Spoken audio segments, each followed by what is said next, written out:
Les fourmis ont des épines? Dans la nature, rien n'est gratuit. Nous avons des poils, nos ancêtres... Je sais, Homo sapiens.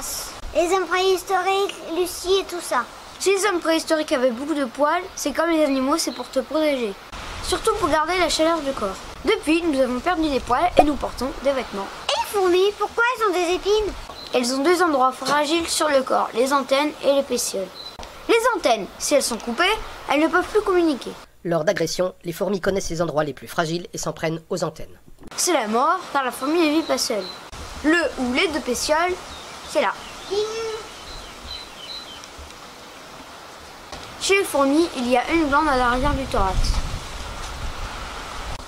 C'est la glande métapleurale. L'ouverture, le spiracle, communique avec cette glande. Ce qui sort de ces glandes sert à soigner les fourmis. Comme ça, elles restent en bonne santé. Mais ça sert aussi à autre chose. 1. Pour l'odeur de la colonie. Le panel de l'odeur de la reine, associé à celle de toutes les ouvrières, font que l'odeur de la colonie est unique. 2. Si elle est attaquée, cela repoussera l'ennemi.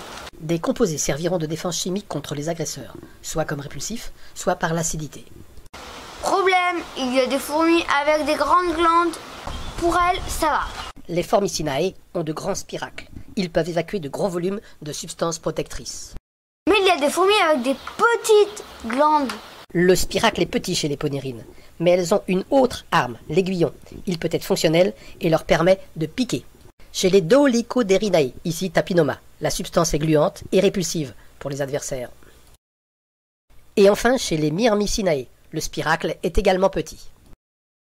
Avec 3 exemples, Temnothorax, Myrmica et Crématogaster. Il n'y a pas assez de produits pour repousser l'ennemi. Donc pour se défendre, elles ont des épines. Afin de suppléer la toxicité de leur sécrétion, ces genres sont dotés d'épines.